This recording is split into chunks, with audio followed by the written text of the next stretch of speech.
नमस्कार, आप देख रहे हैं एसबीटी न्यूज। पेश है 23 मई सोमवार सुबह 6:15 बजे राजस्थान की बड़ी खबरें। राजस्थान में मौसम लगातार बदल रहा है। भीषण गर्मी के बाद प्रदेश में एक्टिव हुए नए वेदर सिस्टम की वजह से आंधी के साथ बारिश हो रही है। मौसम विभाग के अनुसार नया वेदर सिस्टम प्रदेश में अगले 48 घंटे तक एक्टिव रहेगा। इससे जयपुर समेत प्रदेश के 16 जिलों में आंधी के साथ बारिश गिरने की संभावना है। साथ ही अगले 24 घंटे में 4 जिलों में ओले गिरने की भी चेतावनी है। जयपुर मौसम केंद्र के निदेशक राधेश्याम शर्मा ने बताया कि पाकिस्तान से एक्टिव हुए नए वेस्टर्न डिस्टरबेंस का असर राजस्थान में शुरू हो गया है।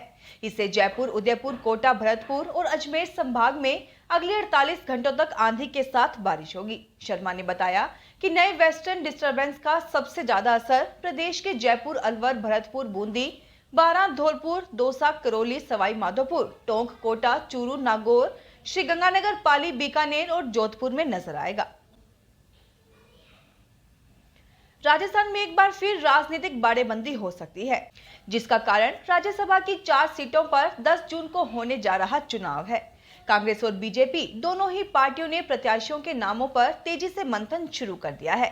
संख्या बल के हिसाब से 2 सीटें कांग्रेस और 1 सीट बीजेपी के खाते में आती साफ दिखाई दे रही है, जबकि चौथी सीट के लिए मुकाबला रोचक हो सकता है। इस पर कांग्रेस का पलड़ा भारी नजर आ रहा है, क्योंकि यह सीट निर्दलियों को साथ लेकर जीती जाएगी।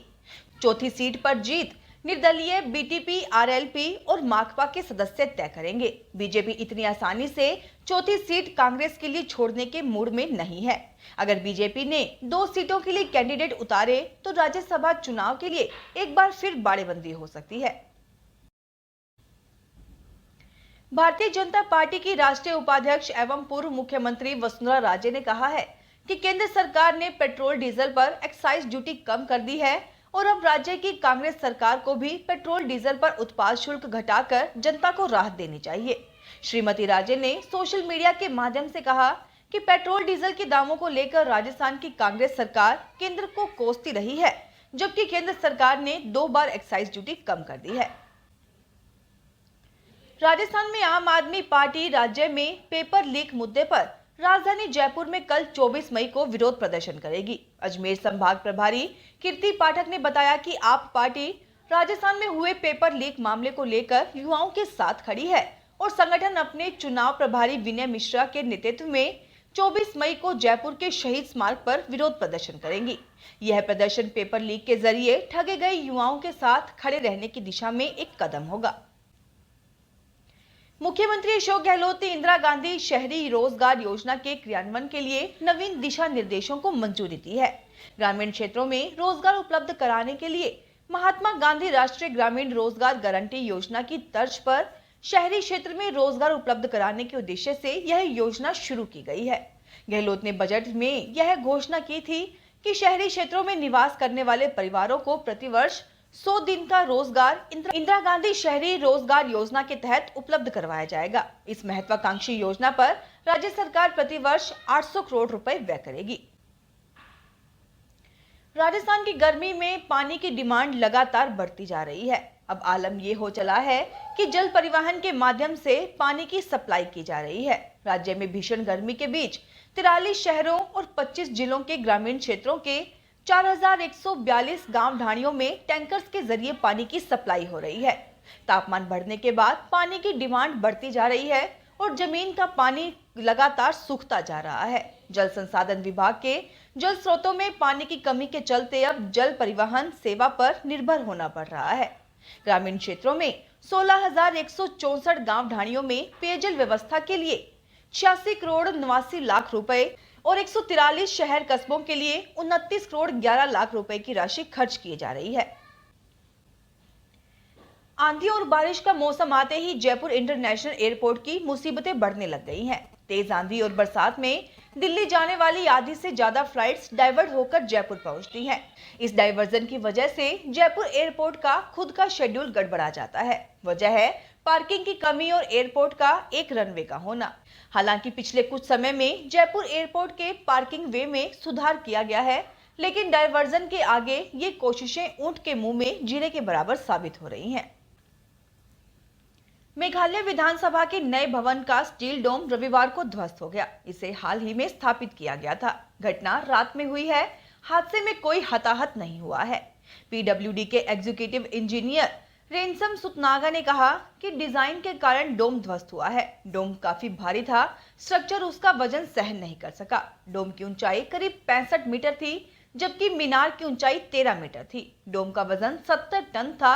अब 2 हफ्ते मलबा हटाने में लगेंगे। हल्के डोम की नई डिजाइन बनाने में करीब 8 से 9 महीने लगेंगे। यूजीसी नेट दिसंबर 2021 और जून 2022 के लिए ऑनलाइन आवेदन पत्र जमा करने और फीस जमा करने की समय सीमा बढ़ा दी गई है। ऑनलाइन आवेदन अब 30 मई 2022 तक भरे जा सकेंगे। कैंडिडेट्स यूजीसी नेट की आधिकारिक वेबसाइट पर जाकर आवेदन कर सकते हैं। यूजीसी अध्यक्ष ने इस बात की जानकारी अपने आधिकारिक ट्विटर अकाउंट के जरिए दी।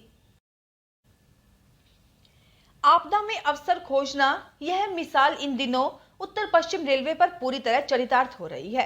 कारण कि रेलवे ने कोरोना काल का हवाला देकर कई ट्रेनों के पहिए रोक दिए थे। इनमें कई ऐसी ट्रेनें हैं जिन्हें घाटे का सौदा मानकर दोबारा शुरू करने में रेलवे रुचि नहीं दिखा रहा। इससे करोड़ों रुपयों की लागत से बने रेलवे स्टेशन के भवन व ट्रैक आदि धूल फांक रहे हैं। इतना ही नहीं, उनके रखरखाव पर भी हर महीने लाखों रुपए खर्च हो रहे हैं। दूसरी ओर इन ट्रेनों के दोबारा शुरू होने के लिए यात्रियों का इंतजार भी अब लंबा खींचता जा रहा है। राजस्थान के मुख्यमंत्री अशोक गहलोत ने जयपुर में दिव्यांग खिलाड़ियों के लिए पैरा खेल अकादमी के निर्माण के लिए 14 करोड़ रुपए के अतिरिक्त बजट के प्रावधान को मंजूरी दी है।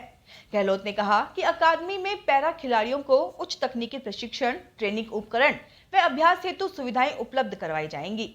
उल्लेखनीय है कि मुख्यमंत्री ने बजट घोषणा वर्ष 2022-23 में पैरा खिलाड़ियों के लिए जयपुर और जोधपुर में पैरा खेल अकादमी स्थापित करने की घोषणा की थी।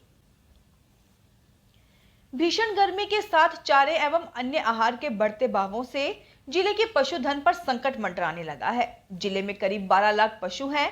वहीं गौशाला संचालकों को सरकार की ओर से मिलने वाले अनुदान का इंतजार है, जो अभी स्थानीय प्रशासन की प्रक्रिया के चलते अटका हुआ है। जानकारी के अनुसार जिले में करीब 35 गौशालाएं संचालित हैं, जिसमें मापदंडों के चलते 16 ही अनुदान के लिए पंजीकृत हैं। जिला मुख्यालय पर 4 गौशाला संचालित है, जिसमें गांधी गौशाला में 500, दूधिया गौशाला में 200, वैष्णो देवी गौशाला में 215 एवं पानमल गौशाला में करीब 200 पशुधन हैं। फिलहाल इस बुलेटिन में इतना ही। फिर हाजिर होंगे और बड़ी खबरों के साथ। एसबीटी न्यूज के वीडियो देखने के लिए हमारे चैनल को सब्सक्राइब करें और नोटिफिकेशन पाने के लिए बेल आइकन को प्रेस करें।